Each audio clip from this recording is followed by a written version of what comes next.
En La Voz del Derecho presentamos Efemérides.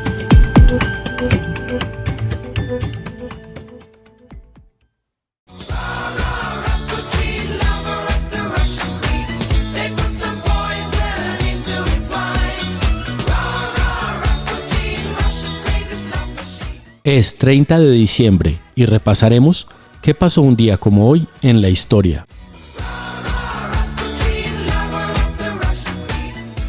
En 1916, en San Petersburgo, Rusia, Yusupov y Puriskevich asesinan al monje ruso Grigori Rasputin, curandero de la familia real de los zares Romanov. Primero Yusupov trató de envenenarlo dándole pasteles con cianuro, y Puriskevich le disparó en 2 oportunidades, a todo lo cual sobrevivió. Por lo tanto, Puriskevich tuvo que llevar herido a Rasputin al río Neva, donde finalmente murió ahogado.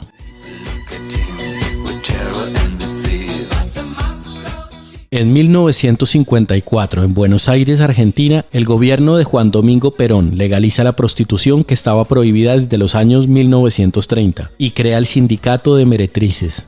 En 2020, el Senado de la Nación Argentina, con 38 votos a favor y 29 en contra, legaliza el aborto hasta la semana 14 de gestación.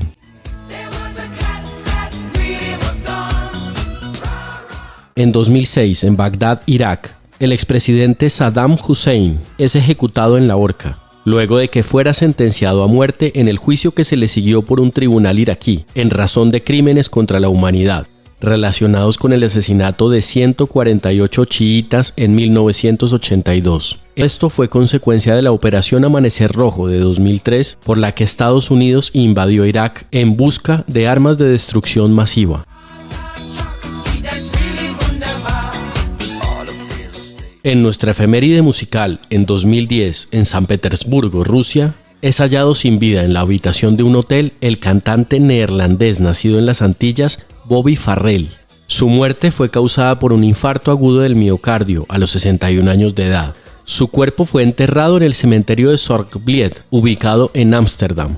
En su voz escuchamos la canción Rasputin, de Frank Farian, Fred J. y Hans-Georg Meyer. Era el único miembro masculino de la banda de pop Boney M.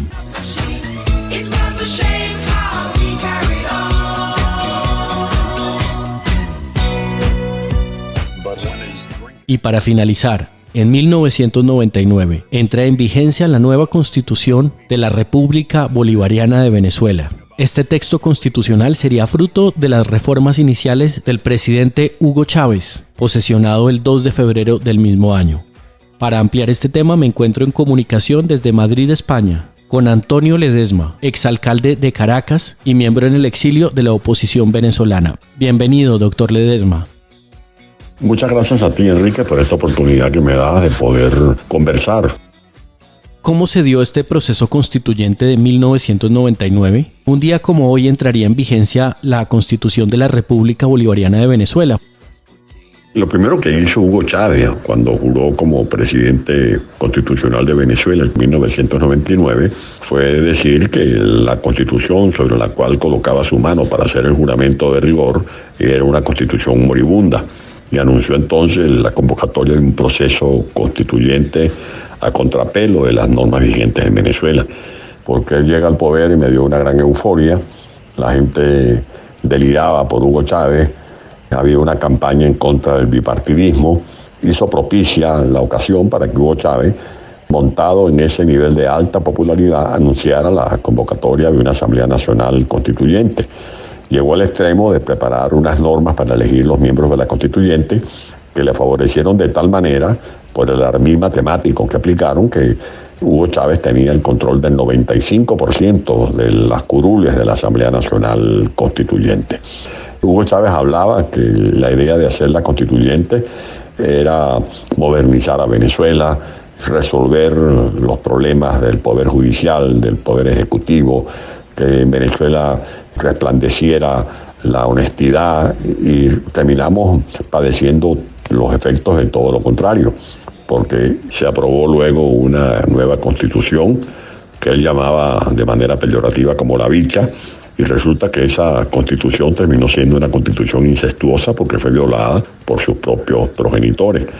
Esa constitución, Chávez inmediatamente no solamente la violaba, la desconocía, la pateaba, sino que pretendió modificarla y convocó un referéndum constitucional el 2 de diciembre del año 2007, y todo con el propósito de establecer allí la reelección indefinida.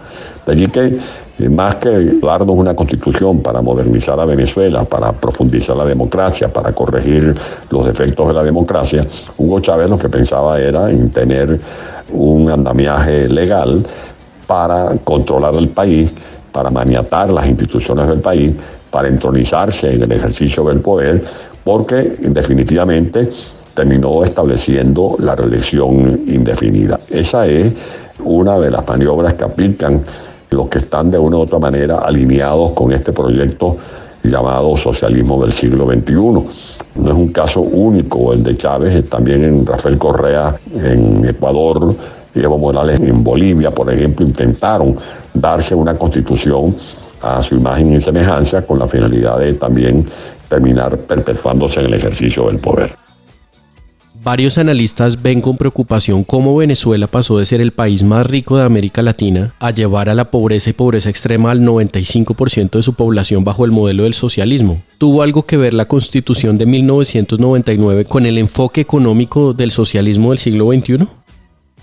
Esa Constitución ratifica la condición de un Estado democrático, social, de justicia, pero luego Chávez le da la espalda a ese principio y cuando habla de el proyecto del socialismo y habla del socialismo y pone incluso a los militares a cantar consignas a favor del socialismo, y el socialismo no aparece en ninguna de las páginas de la Constitución Nacional.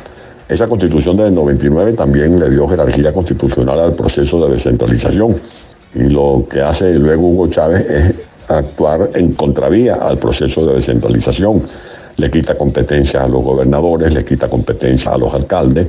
No quiero usar mi ejemplo, pero no tengo otra alternativa que recordar que yo había ganado la alcaldía metropolitana de Caracas con más de 800.000 votos y no habían pasado 2 meses de mi elección cuando mi despacho fue asaltado por un grupo armado y Chávez impuso a rajatabla una ley contrariando los principios constitucionales para crear la figura de una jefatura de gobierno en paralela a mi cargo de alcalde metropolitano. En esa Constitución del año 99, Chávez impone la idea de que se reconozcan los derechos humanos, los derechos de opinar, etc. Y resulta que si algún régimen ha violado los derechos humanos, es el régimen de Chávez y de Maduro.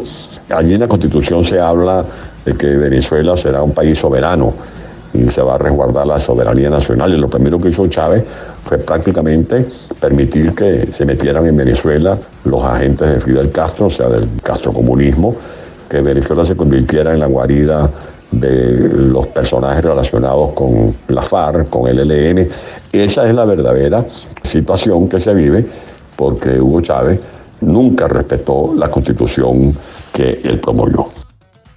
Hemos conversado con el exalcalde de la ciudad de Caracas y miembro de la oposición venezolana en el exilio que nos ha atendido desde Madrid, España. Muchas gracias, doctor Antonio Ledesma. No, muchas gracias a ti de nuevo, Enrique, por esta oportunidad, y yo me despido diciéndole a los que me escuchan que cuiden la democracia como el que cuida la flor de su jardín.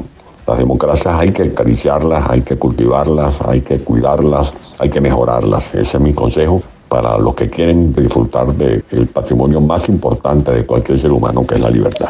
Un gran abrazo.